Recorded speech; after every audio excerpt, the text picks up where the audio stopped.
Welcome back. Okay, so today we're going to start chapter 4, which is all about applications of differentiation, but we're also going to be hitting on some really important conceptual pieces about differentiation and about continuous functions and things like that. In fact, in 4.2, the next section, we're going to be seeing some of those really important concepts. But one of the best applications of differentiation is finding maximum and minimum values. So you can see 4.1 is called maximum and minimum values. And what we're going to be talking about is maximum and minimum values of functions. So there's some key ideas that you should pay attention to. The first one is going to be absolute extrema. And the next one is going to be local extrema. And then the next one is going to be the extreme value theorem. So this is going to be the big theorem of this section. And we're going to talk about what these things mean, what the word extrema means, what absolute means, and absolute versus local. Those are going to be two ideas that are going to be coming up. All right, so the first thing we have to do is just get some definitions down, get some notation down. And so the idea is, say we have a function f, and c is a number in the domain D of that function. Then the value f of c is the absolute maximum value of f on D if this value f of c is greater than or equal to f of x for all x in the domain. And we're going to have absolute minimum value of f on D if the value f of c, again, this value of the function, is less than or equal to f of x for all x values in the domain. So if you plug anything in, if it's an absolute maximum, you're never going to get anything larger than this value. And if you plug anything in when you're talking about an absolute minimum, you're never going to get anything smaller than this value. So another name for these are absolute extreme values. If we don't want to distinguish whether one's a maximum or a minimum, we'll just say absolute extreme values. And extreme values, sometimes we just say as extrema. That's just one word instead of two. You can also say extremum for a singular. And another word we use is global. So global is the same as absolute in this case. You can think of D, your domain, being kind of the universe, and so this term global is the same as universal or all-encompassing, absolute, things like that. And the reason we say global a lot is because the next word we're going to learn about, local, is it has a nice parity with global and local. So some examples. The first two examples are quadratics. We've seen quadratics before. What types of graphs do quadratics have? Well, they're going to have parabolas. And what do parabolas have? Parabolas are going to have either an absolute maximum value or an absolute minimum value. If your leading coefficient there, a, is greater than 0, then your parabola will look like this. And this value here will be the absolute minimum value, because you can see it's lower than any of the other function values. And if we come here and a is smaller than 0, then your parabola is going to be concave down like that, and you're going to have an absolute maximum. And you can have functions that have absolute maximums and absolute minimums. For example, sine functions. We know the sine function looks like this, and it keeps oscillating, and it gets up to 1 and down to -1, but it never goes outside of those values. And so this is going to be the absolute max, and this will be the absolute min.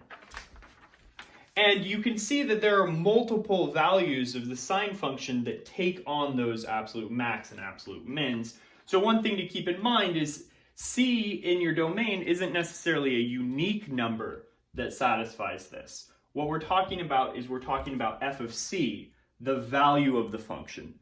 That's nice, that's specific. That's going to be your absolute maximum, absolute minimum. So you can use the word the in both of these cases because you're talking about a value.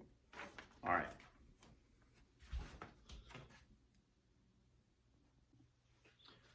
All right, so global maximums and global minimums are nice, but there's a couple other type of extreme values that we're going to be talking about, and these are a lot more common. So again, f is a function on some domain, and we have a number c in that domain, and then the value f of c is going to be called a local maximum value of f if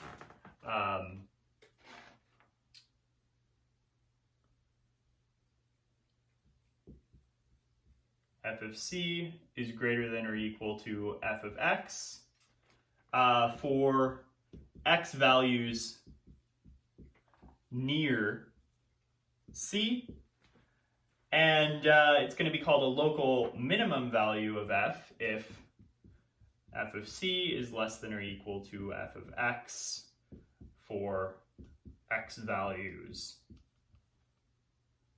near c. Again. And so this key idea is everything actually looks like an absolute maximum and an absolute minimum. You're talking about this for x values, but then we replace all x values in the domain for x values near c. And essentially the idea is what is happening is it's going to be a global maximum or a global minimum if we just kind of restrict the x values that we choose to an open interval around c.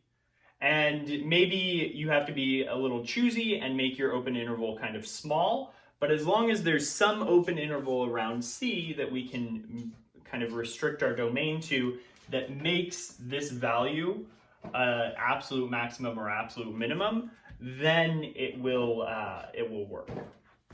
Okay, so what's happening here? In this function, we have some absolute value, we have some local different values, and let's kind of analyze what's happening here. So one thing to kind of notice is this value f of k, this is going to be the absolute max. Because when we plug that number in, it shoots up to here, and there's no other functional values that's larger than that. But we have a lot of other local maximum values. If you look at this value here, so f of b, f of d, f of I, well, essentially what's going on is this idea of near. If I kind of focus a little on some open interval around b, and sorry for my straight lines, I just look at these values, I restrict it essentially to this portion of the graph, then f of b becomes a local maximum at that point. So if I look at f of b, I look at f of d, and I look at f of I, then these are all local maximums. And that's because I can do the same game with this. I can put a little open interval around d, and this becomes a local maximum or an absolute maximum in that open interval. So does this. And so you kind of see these hills, and then for local minimum values, these are going to be the valleys that you see here. So, for example, f of E, f of J, and then also you might get something like a cusp thing there. We're going to talk about when that happens. But you'll also get that f of C, f of E, f of J, these are all going to be local minimum values. And then, well, what about an absolute minimum value? Turns out this doesn't have an absolute minimum value. So notice that here I've indicated at A, the function is undefined. And so it actually never reaches that value, but I can keep getting closer and closer to values of A and getting smaller and smaller values for my function. So f has no absolute minimum value. So this kind of goes through a bunch of different cases that you could look at.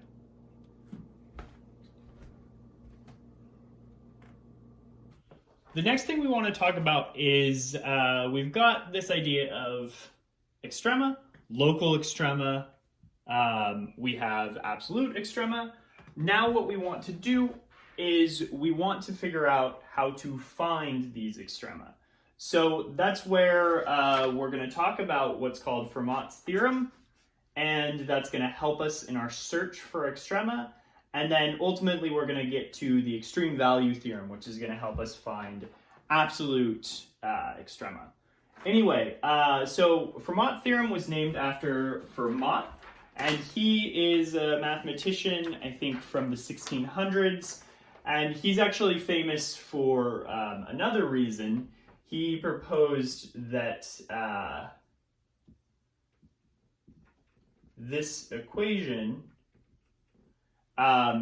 this has no integer solution for n being greater than 2. And so we're thinking of n as a natural number. We know that this has integer solutions when n is equal to 2. This is just the Pythagorean theorem. But then what Fermat claimed was that this thing has no integer solutions for n greater than 2. And this actually remained unsolved for over 300 years. And it wasn't until Andrew Wiles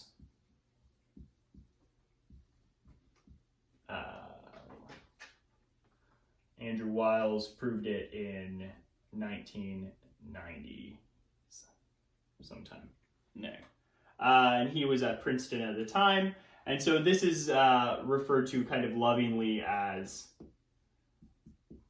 Fermat's last theorem, because it was the last theorem of Fermat that remained unproved for, well, like 300 years.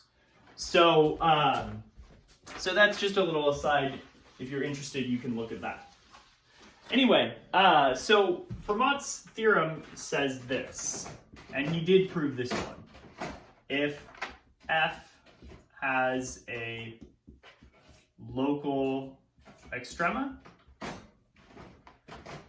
at C, and so we need two things, and the derivative of f exists at C, then it's forced to be equal to 0. And so we're going to prove this theorem at the end of the video. So if you want, you can skip to that if you want to see it now. For now, we're just going to use it in some examples. So our first example is going to be this function here. So what we want to do is we want to use Fermat's theorem to look for where the possible extrema are. So if we look at this, it's a polynomial. It's going to be defined everywhere. And its derivative is going to be defined everywhere. And we know how to take its derivative. We just use the power rule. So here, it's going to be 6x squared minus 6x minus 36. And then the derivative of a constant is 0. I can factor this, take out a 6, and get 6x minus x minus 6. And I could factor this again a little bit further into x plus 3, x minus 2. Oh, I reversed that. X minus 3, x plus 2. So you can check that that works. So this is going to be f prime of x. Well, if I set this equal to 0, set it equal to 0, then that tells me that this has to be equal to 0. And whenever you have the product of a bunch of numbers, it's going to be equal to 0 only when one of these numbers is going to be equal to 0. So that means that x has to be 3, or x could also be -2. And so what does this tell us if we employ Fermat's theorem? It tells us that since we know the derivative of f exists everywhere, it's going to exist for all of the numbers in our domain, all real numbers, then this thing exists. And if it has a local extrema, it's going to be at these values. That's what it has to be.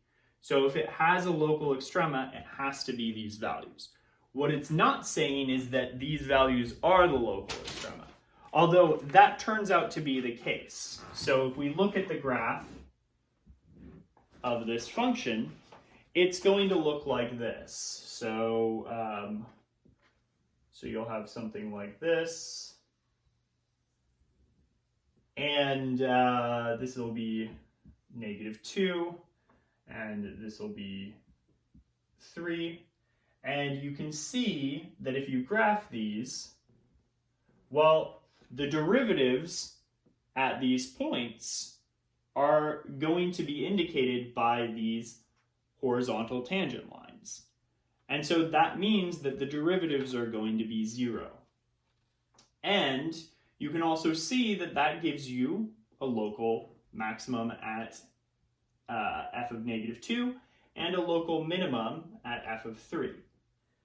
And one other thing you can kind of pull from this is that this is another function. F has no absolute extrema.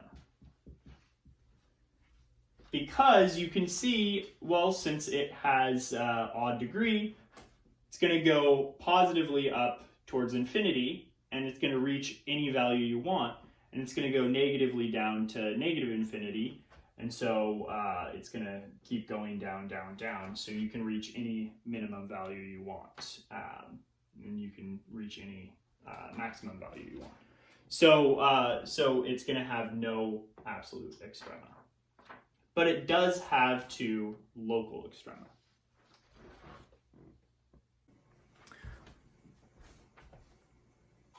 All right, so one thing we want to be careful of, again, is this idea about Fermat's theorem telling us that if a local extrema happens, then and the derivative exists there, then what it has to look like. What we want to be careful of is it doesn't exactly tell us that anytime the derivative is equal to 0, we have a local extrema. It doesn't actually tell us that.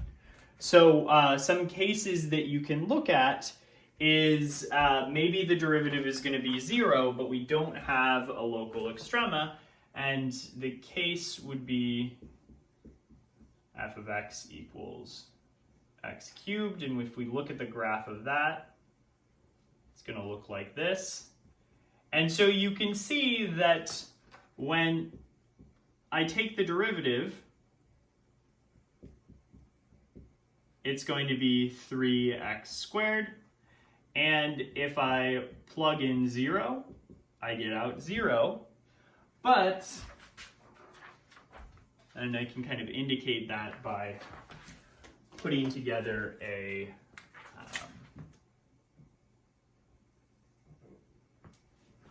line there, so you can see the tangent line goes horizontal at that point.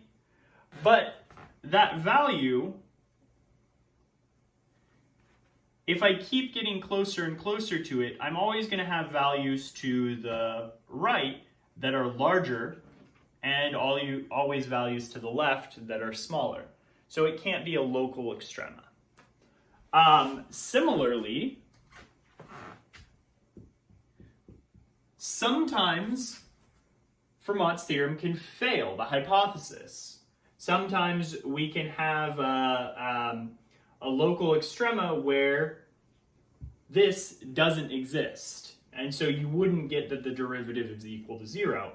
And a case for that would be f of x equals the absolute value of x.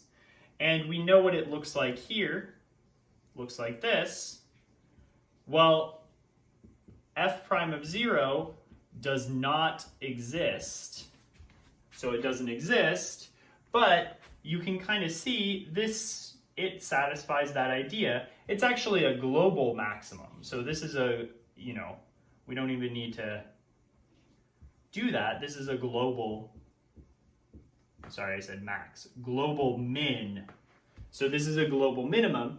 And if you have a global minimum, it implies you have a global or a local minimum. If you have a global extrema, you have to have a local extrema. So with this second example in mind, we have this kind of larger class of definitions, which is a critical number of a function f is a number in the domain of f. We'll call it C, such that f prime of C is equal to 0, or f prime of C does not exist.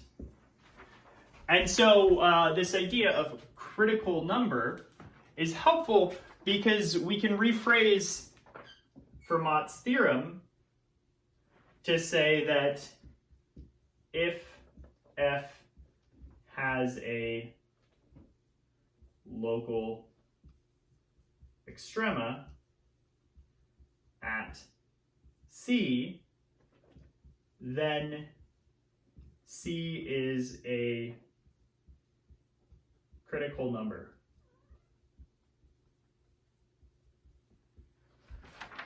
Of f. So this is just a rephrasement of that. So what that means is that when we're searching for local extrema, or even global extrema, and we'll get to how to find global extrema in a second, but part of what you're going to do is you're going to narrow your search down to critical numbers. And then for global extrema, you want to throw in a few more. We'll talk about that in a second. But essentially, when you're looking for local extrema, you're going to just look for these critical numbers first, and then you're going to do some analysis of them. Again, critical numbers are not enough to conclude you have a local extrema. For example, this thing here, f of x equals x cubed. But we know that if you have a local extrema, it has to be a critical number. All right, so remember, critical numbers are going to be values where they're in the domain of your function, and your derivative is either not defined at that value, or your derivative is equal to 0. So let's look at some examples and search for critical numbers. So the first one is going to be this function f equal to 3 times x to the 1/3 times x minus 1. And the solution, well, first step is we take the derivative, and we're going to have to use the product rule. because we have the product of two functions. We have 3x to the 1/3 times x minus 1. And I'm going to get the product rule by going, the derivative of the first one. That's going to be the power rule. So I'm going to get x to the negative 2/3. Remember, bring down the power and then subtract 1 from 1/3 times the first, x minus 1, plus the derivative of the second, which is going to be 1, times the first. So you're going to get 3x to the 1/3. Okay, now I'm going to clean this up a little bit because I want to analyze it. So remember I said you don't have to simplify things, but later on we're going to start simplifying some of our derivatives so we can analyze them more. This is where you're going to start. So what I'm going to do is I'm actually going to factor out an x to the negative 2/3, and the effect that that is going to have is it's going to leave this term as x minus 1, and it's going to leave this term as 3 times x to the 1/3 plus 2/3. So remember, I'm taking out a negative 2/3, so I have to counter that by adding 2/3 to the exponent there. And what that's going to do is if you add 1/3 to 2/3, that's going to give you 3 times x to the 1. Or you can bring all this together and get x to the negative 2/3 times, if I have an x here and 3x here, I'm going to have 4x minus 1. Okay, and I'm going to rewrite all of that as the derivative of f is equal to 4x minus 1 over, I'm going to rewrite x to the negative 2/3 as cube root x squared. Just want to rewrite it like that.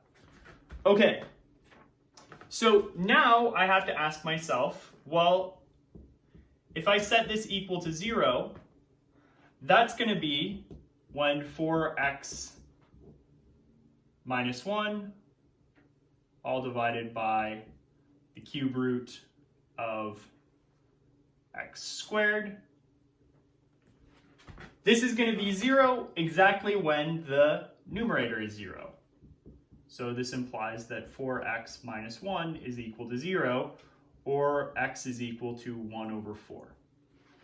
All right? Now, so that's going to be one of our critical numbers. Now, what I also have to ask is there a number in our domain where our function, where its derivative is not defined? And I know that f prime of x is not defined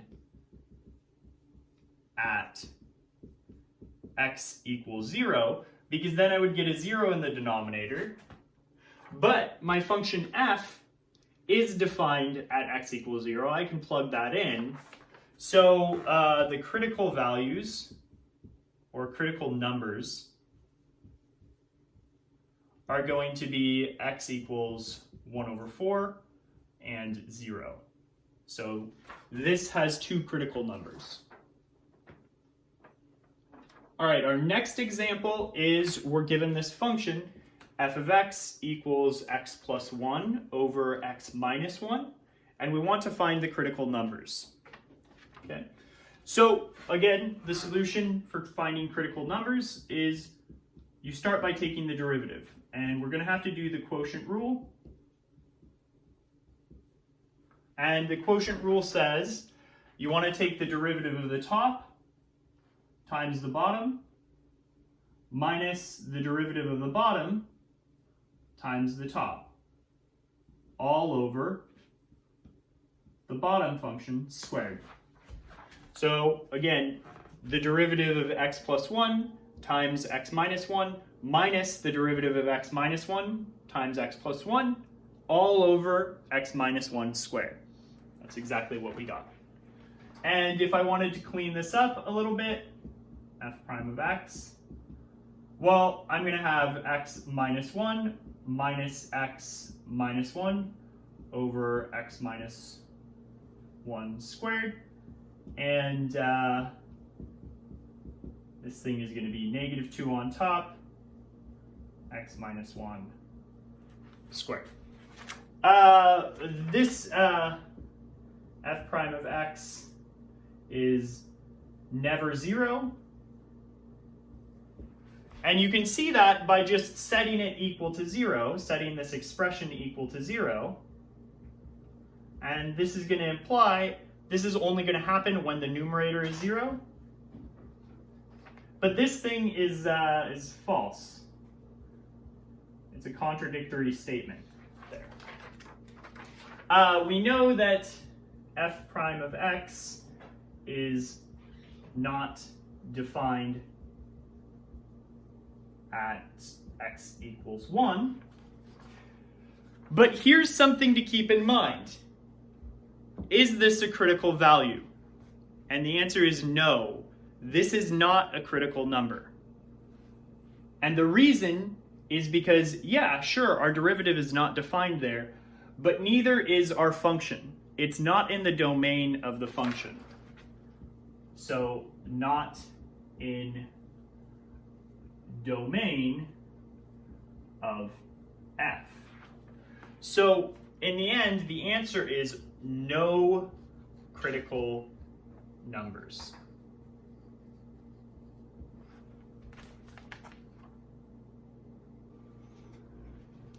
All right, so we're coming to kind of the high point punchline of this section, and that's going to be what's called the extreme value theorem. And the extreme value theorem is going to allow us to find absolute maximum and absolute minimum values on functions as long as they're defined on closed intervals. So if f is continuous on a closed interval AB, then f has an absolute max and an absolute min. So this is what the extreme value theorem says. And so notice that our domain in this case is a closed interval. Our function might be able to be defined on a larger set of numbers, but we're going to restrict our attention to a closed interval. And in that case, we're going to be able to find an absolute max and an absolute min. And so the idea is we're going to be looking for extrema, local extrema, so we want to find all the critical numbers. And then what we want to do is maybe the endpoints are going to be larger than these values. So for example, this isn't part of the solution, but you could have something that looks like this.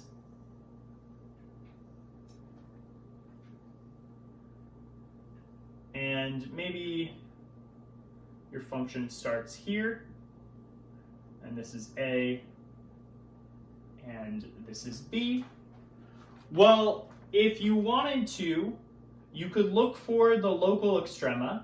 You could find all of these different values here, find the critical values, the points where the derivative is 0, and then also maybe the points where the derivative doesn't exist in your domain. And then what you're going to do is you're going to compute all of these values. This will give you some high point here, low point here. And then you also want to include the values of your endpoints. So we want to look at f of A, and we also want to look at f of B. And when you compute all of those, so in this example, we're going to have 1, 2, 3, 4, 5, 6 different values to choose from. You just choose the largest value for your absolute maximum. So that's going to be your f of this endpoint b. And you're going to choose your smallest one from the other set. So maybe it's going to be one of these two. I can't really tell based on the way that I've drawn it which one's going to be smaller. Maybe they're the exact same value, and that would give you the value. So it'd be one of those two. Okay, so this is the strategy, is we want to find all the critical numbers. We want to take all of the endpoints, and we want to plug all of those numbers into your function. And then once we have all of those values, we want to choose the largest one and the smallest one. And I'll write this down in a second, but let's go through this example. So from example 2, we know that critical numbers for this function are going to be x equals 0 and also x equals a quarter. And then the endpoints of our closed interval, those are going to be x equals 0 and x equals 2. So what I want to do is I want to compute f of 0, I want to compute f of 1 over 4, and I want to compute f of 2. And one of these three is going to be your absolute maximum, and one of them is going to be your absolute minimum. And so what we do here is, well, if I plug in f of 0, I'm going to get 3 times 0 minus 1, but that's going to be 0. So that's one of the values. And then if I plug in f of a quarter, I'm going to get, so this is going to be 3 times 1 over 4 raised to the 1/3 times 1 over 4 minus 1. And I can clean that up, and what I'm going to get is negative 9 over 4 times the cubed root of 4. Now I could plug that into a calculator, but one thing I know is I know that it's a negative value, so that's something I can take. So I know this one's definitely smaller than 0. And then what happens when I plug in 2? Well, when I plug in 2, what I'm going to get is I'm going to get 3 times the cube root of 2 times 2 minus 1. But 2 minus 1 is 1, so I just get 3 times the cube root of 2. So what I have is I have a negative number, I have 0, and I have a positive number. So this negative number is the absolute minimum, and this positive number is going to be the absolute maximum. And so if I wanted to kind of get an idea of the graph, well, at 0, it's going to be equal to 0. And then we know that it's going to go down, so this is 1, this is 2. It's going to go down, and this is about a quarter. It's going to hit its absolute minimum there, and then it's going to travel back up. And so it might look something like this, but since we're only worried about where the function cuts off at 2, so this is going to be 1, that will be 2, it might look something like this. So this is y equals f of x. And this isn't an exact drawing, but this is kind of an idea. So it's going to dip down, hit its absolute minimum, and then shoot back up, and then this endpoint is going to be the maximum value. So let's see another example in a second. Okay, so one thing I want to caution you of when you're looking for absolute maximum and absolute minimum values is the extreme value theorem only works, it only works when you're talking about closed intervals. And the reason is because we saw this actually in one of the previous examples, but you might have something like this. Maybe your domain is an open interval like this, or a half open interval, where you have, some value there, and maybe it's not defined at A, and so it looks like something like that. Actually, let's be a little more dramatic. And so you can see this function here, this f, it never takes a minimum value. So yes, sure, it's going to have an absolute maximum value, but this a here is going to tell you that since it's not defined there, it's never going to have smallest value. You can get kind of as close as you want to a and get smaller and smaller values. And since it never takes on that actual point a, that's not going to be its minimum value. So you want to be careful when using the extreme value theorem. You want to make sure that your function is defined on a closed interval. That's what you're talking about. So in order to do that, we'd have to kind of fill in this hole and define it there, and then we could say, oh, f of a is going to be the smallest number. And sure, it has some local extrema, but if you want the max and min, we would need that a value. Okay, so that's just a little aside, a little be careful. So now we want to kind of detail what we did in the previous example, finding global extrema on a closed interval. So using the extreme value theorem, all we need to do is we need to find the values of f at critical numbers. And then we want to find values of f at endpoints, i.e. you want to compute f of a and f of b. And then the last step is that the absolute max, this will just be the largest value from 1 and 2, and then the absolute min is going to be the smallest value from 1 and 2. And so let's apply this to example 5. Okay, so here we have this question, find absolute extrema. So we want to find the absolute maximum and absolute minimum values for our function f of x equals x to the fourth minus 8x squared plus 2 on this closed interval. And the extreme value theorem assures us that since we're defining our function on a closed interval, it's going to have an absolute maximum and absolute minimum. So what we do is, again, we're going to find the critical numbers. We're going to compute the values of those critical numbers, and we're going to compute the values of the endpoints, so f of -2, f of 3, and then what we're going to do is we're going to just choose the largest and the smallest of that set of numbers.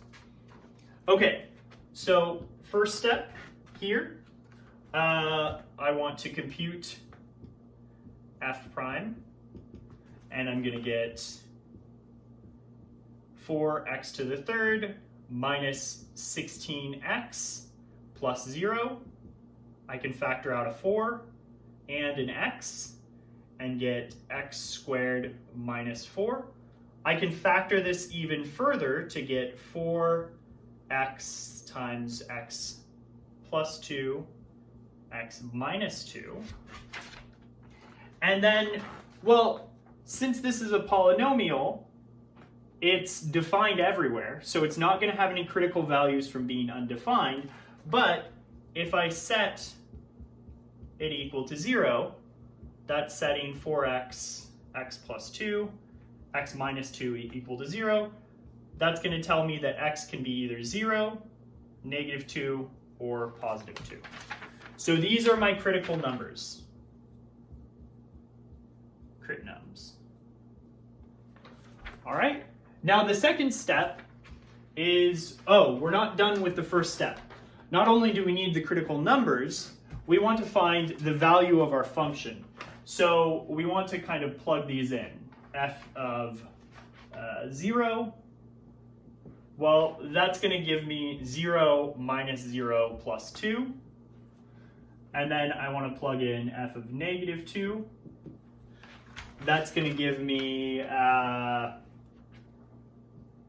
-2 raised to the 4 minus 8 times 2 squared plus 2. And you'll get 16 minus 32 plus 2, or -14. And then if I plug in f of 2, well, that's going to give me 2 raised to the 4 minus 8 times, this should have been -2, but that's not going to matter, times 2 raised to the 2 plus 2. And you're going to get 16 minus 32 plus 2 again, -14. And so we've found the values at all the critical numbers. 2, f of -2, f of 2. We got 2, -14, -14. Okay, next step is we have to compute f of a and f of b. Well, we already computed f of a. That's going to be -2. That gives us -14. And then f of b is f of 3. And so what we're going to get is 3 raised to the 4 minus 8 times 3 squared plus 2. This will be 81 minus 72 plus 2, or 11. So we have -14, 11. And then step 3 is we look at all our numbers, 2, -14, and 11, and we choose the maximum and minimum value. So f of 3, which equals 11, is the absolute max. And then f of -2, which is the same as f of 2, which is equal to -14, is the absolute min. And that's how you find global extrema. Okay, so one of the benefits of this video format is it gives me freedom to show you some proofs of some of these theorems. And I want to stress this is a little bit extra. So if you're not worried about the proof right now, you can skip this part of the video. If you're interested in the proof, you can watch this part. I'm not going to test you on proving the things, but I do want to remind you statements of theorems and kind of knowing how to understand them and knowing how to employ them are very, very important. So you will be tested on knowing what the theorem says and how to work it. You won't be tested on how to prove it. So this is a little bit extra right here. But I wanted to go through a proof of how we know Fermat's theorem and how do we know that if f has a local extrema at C and f prime of C exists, then we know it has to be equal to 0 there. So to start, what we're going to do is we're going to consider this difference quotient here. So I'm going to indicate it by asterisk, and I'll refer to it as asterisk. So our first case is, suppose f of C is a local maximum. So we know that f has a local extrema at C. So suppose it's a maximum. It's either going to be a maximum or a minimum. So we're just going to choose a maximum. Then what we're going to say is, in this case, if h is less than 0, then the difference quotient is never negative. at least for x near c. So it's never going to be negative for x near c. How do we know this? Well, what we know is that if you look at f of c plus h, this thing is always going to be smaller than or equal to f of c. As long as, I should say, not x near c, but h near 0. Because if I'm getting h really, really close to 0, then what I'm doing is I'm making this value very, very close to c. And so this can always be true if we're close enough. And so what that means is if I take the denominator, this is always going to be less than or equal to 0.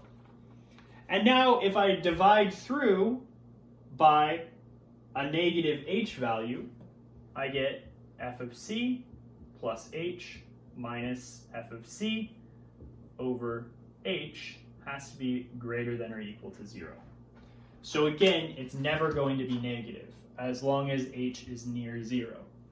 And what that means is that if I take the limit as h approaches 0 from the left of this, this is going to be always greater than or equal to 0. But we know this limit exists, and it has to be equal to the derivative of f at c. So, in other words, we know that f prime of c has to always be greater than or equal to 0. Okay? On the other hand, if h is greater than 0, then star is never positive. This difference quotient is never going to be positive for h near 0.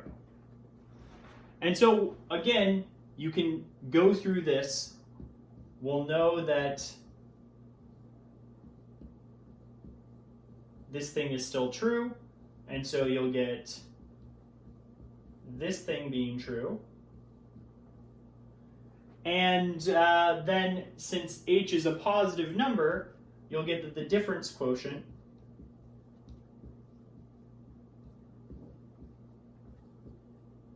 is always smaller than or equal to 0. And if we take the limit as h approaches 0 from the right, that's still going to be 0, and this is going to be equal to f prime of c. So again, what we're going to get is that f prime of c is always smaller than or equal to 0. But we also know that f prime of c is also greater than or equal to 0. And so if you have a number that's smaller than or equal to 0, greater than or equal to 0, then that number has to be equal to 0. So what we did was we supposed that f of c is a local max, and we were able to prove this. Now, the proof is extremely similar if you assume it's a local minimum, and so I'll leave that to you guys. The only difference is here, you're going to get a different inequality. But you still want to split it up into two cases. H value is less than 0, h value is greater than 0, and so essentially you're going to be taking the limit from the right and the limit from the left, and then one of them is going to be less than or equal to 0, the other one is going to be greater than or equal to 0. You're going to conclude that that number has to be equal to 0. So that's how you prove Fermat's theorem.